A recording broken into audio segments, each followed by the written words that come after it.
I just wanted to show, point out a few things tool-wise. Again, we're really, or at least I am, really proud of the tools and the equipment that I have. Um, I'm one that believes tools are the extension of one's mind. So if you have the proper tools, the proper knowledge and information, you can do about anything in the way of repairing things. And we do a lot of variety of repairs.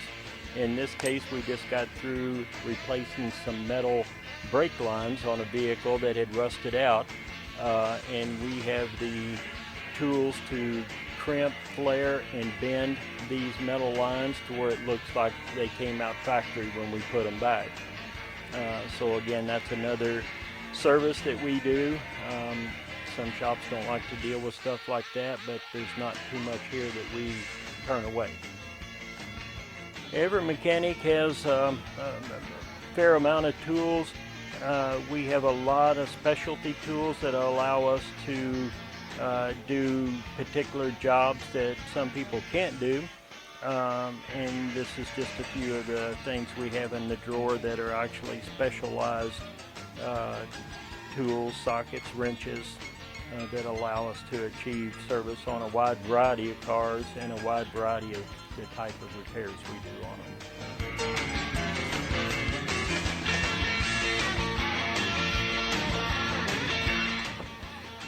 This torque wrench is something you probably won't see in a lot of shops. It goes up to about 600 foot-pounds, and it's a very specialized torque wrench, but the reason I have it is to properly set the torque on hub bearings when we tighten the nuts on the hub bearings. There is a manufacturer spec for those, but if you don't have this particular torque wrench, then you can't properly set those because some of them require a very high torque.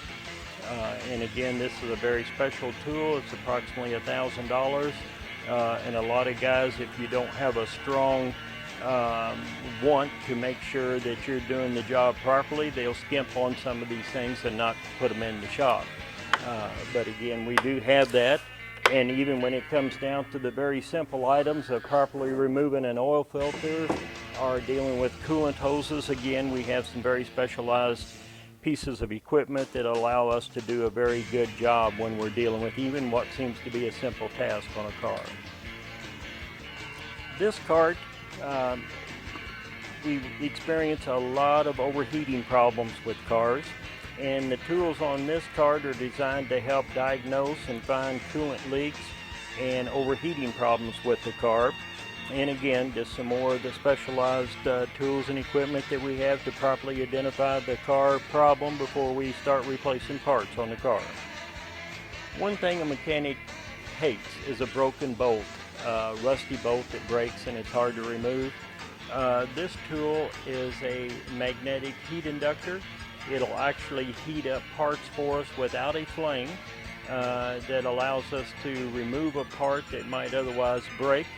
And then if it does, we do have all the proper broken stud removal tools and rethreading and tapping tools that we do repair a lot of broken bolts, especially in exhaust manifolds and cylinder heads, anything else where a bolt might break on a car.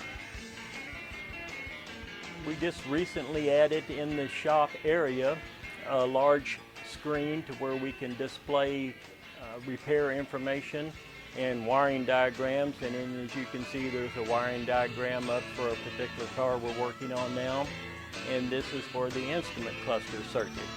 So we can actually stand by the car, look up at this, and follow our wiring diagram as we're working on the car. One thing by being in the repair business since 1974, you accumulate a lot of tools and equipment.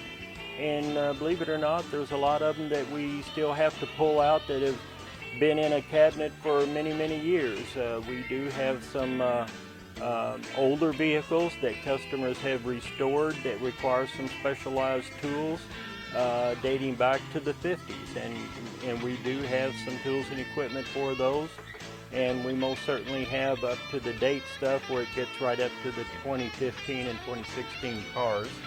And there's a wide variety of tools and equipment that you're seeing now in these cabinets.